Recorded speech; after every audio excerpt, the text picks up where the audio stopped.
Thanks for watching our late news. The issue of inflation is front and center in Washington politics. It comes as lawmakers debate how the federal government should respond. Today, our State House reporter Kristen Eskow spoke with both of Indiana's Senate candidates about their ideas to stop rising prices. If you ask politicians what's causing inflation, you'll often hear two different answers. Many Republicans blame government spending. Roughly $2 trillion was spent, despite many of us telling the administration and Democratic leaders it was unwise. Many Democrats point to the war in Ukraine and energy supply issues. It's not caused by one person. It's a worldwide problem right now. I'd like to point that out. It's not just an American problem. Economists say it's actually a combination of several factors, causing prices to rise more quickly than normal. Even before the war in the Ukraine, oil prices were increasing. So again, now they picked up that pace. Andrew Butters with the IU Kelley School of Business feels the pandemic played a factor as well. The other part of the story is that demand has really rebounded quite strongly since the height of the pandemic. Consumers are kind of flush with cash. In terms of how the federal government should respond, Senator Todd Young argues Congress should stop some of its spending. We should also make sure that we're not erecting new barriers to producing all kinds of things, and that can be done through regulatory action. Hammond Mayor Tom McDermott, who is running against Young, also believes Congress should be doing more to combat inflation. We could also suspend federal and state gas taxes. We pay about 75 cents on every gallon right now of gas that we're pumping. From the Indiana State House, I'm Kristen Eskow. And last month, President Biden announced a plan of his own to address inflation. It includes releasing 1 million barrels of oil per day from the Strategic Petroleum Reserve for the next 6 months. It also includes provisions to help farmers boost food production, and it calls on Congress to fund construction of more homes. Governor Holcomb has appointed State Appeals Court Judge Derek Moulter to the Indiana Supreme Court. Judge Moulter will replace Justice Stephen David, who retires this fall. Moulter was among 3 finalists selected in April by Indiana's Judicial Nominating Commission. He joined the state's Court of Appeals in October of 2021. He has also worked in private practice for more than a decade. In Illinois, Governor Pritzker signed a bill today aimed at improving mental health services across the state. The omnibus legislation includes a number of changes, like allowing out-of-state mental health professionals to reactivate their licenses if they haven't worked in less than 5 years or less. It also includes tax breaks for employers that hire people in recovery, as well as grants for more training for mental health specialists. The governor says this will provide more opportunities for people to receive help. Governor Pritzker also signed legislation today requiring health insurance and managed care plans to allow for prostate cancer screenings. Under the new bill, health insurance and managed care plans are required to provide prostate cancer screenings without imposing other fees. This legislation will take effect on January 1st of 2024. An empty building on Wabash Avenue will soon get new life. The old THPD headquarters will transition into a new 2-story apartment building. It'll feature over 100 units of studio rooms and shared living spaces. It's being proposed by WDG Construction of Indianapolis. City officials hope to house more college students and young professionals. The $9 million project entails tearing down the current structure and rebuilding. WDG is not seeking any tax abatements, but the property will need to be rezoned as planned development. That's on the agenda for the City Council in July. If all goes according to plan, the apartments will be finished by next August, just in time for the new school year. Bring people to live into a mostly commercial area like that, it only helps all those small businesses, you know. Restaurants especially, of course, but people are going to need things to do. They're going to need to go shop. They're going to need to go out to eat. They're going to need to do all those things that we all do. WDG has built a similar complex in Bloomington, Indiana, and officials say that building has been a success.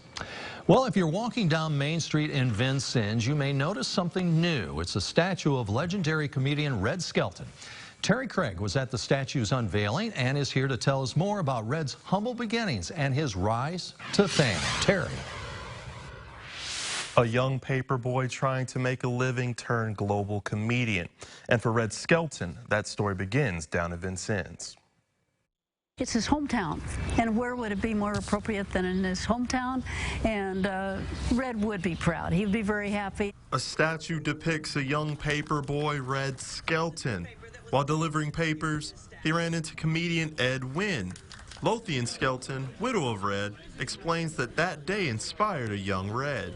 This is how he started out. 10 years old, newsboy, selling papers. Ed Wynn comes along and says, "Oh, Sonny, I'll take all of your papers." The statue is located in front of the Pantheon Theater. Ann Pratt with the Red Skelton Museum of American Comedy says it was a no-brainer to put the statue here. This is where his love for comedy began.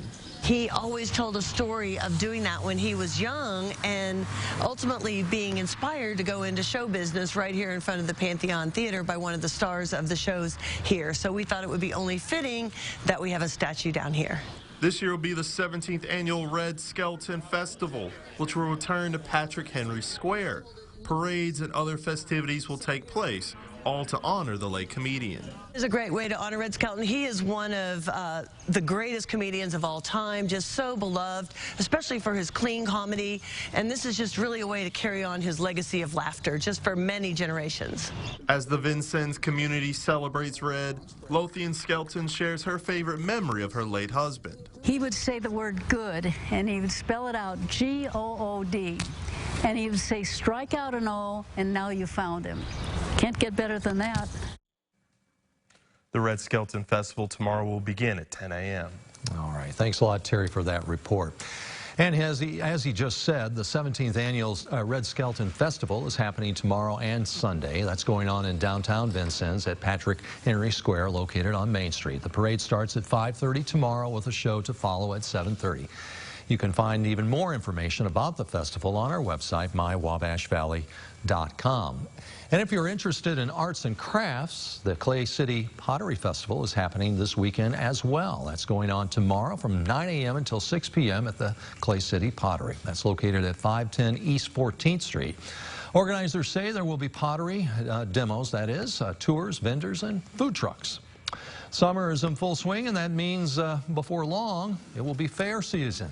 This year's Vigo County Fair will take place on July 9th through the 16th at the Wabash Valley Fairgrounds. It's $5 at the gate for parking, and tickets for all fair events can be purchased at the ticket office. There will also be horse pulls, a circus, micro wrestling, and 2 demolition derbies. Some other upcoming events at the fairgrounds include monster trucks tomorrow starting at 5 p.m. and a craft bazaar next weekend, which will feature over 117 vendors. This afternoon, law enforcement officers from across the state gathered at ISU. A torch run was held to raise funds for the Special Olympics Summer Games. The 3-mile torch run is a partnership between law enforcement and Special Olympics Indiana that raises funds for the competitions. Sergeant Matt Ames says this is just one event that officers do to interact and raise funds for the athletes. It gives the opportunity for the athletes to see us, know that, hey, we're here to support them, and it gives them opportunity to come up and speak with us. It's just building a good relationship between each other. Yeah, and over 60 law enforcement agencies across the state participated in this year's torch run. This year's Summer Games will take place at ISU and at Rose-Hulman. That's going on June 17th through the 19th. Special Olympics Indiana says volunteers are still needed.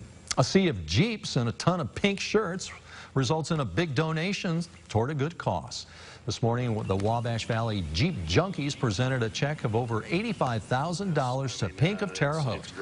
The proceeds were raised after its 6th annual Going Topless for Pink event. That money is used to help anyone fighting breast cancer or undergoing treatments in a 9-county area. When somebody's diagnosed with cancer, the world does not stop. They still have bills to pay, their rent is still due, their mortgage is still due, and we're able to pitch in and help out with that, which is just phenomenal. Brookins says over $250,000 has been raised through this event alone over the course of the last 6 years. A one-of-a-kind music and arts festival is happening tomorrow in Terre. We'll tell you about it after the break. Later in sports, the Recs break out the bats this Friday night as they look to get back in the win column and dodge some rain in the process. Grant has all the highlights in just a few minutes. Your news now on WTWO.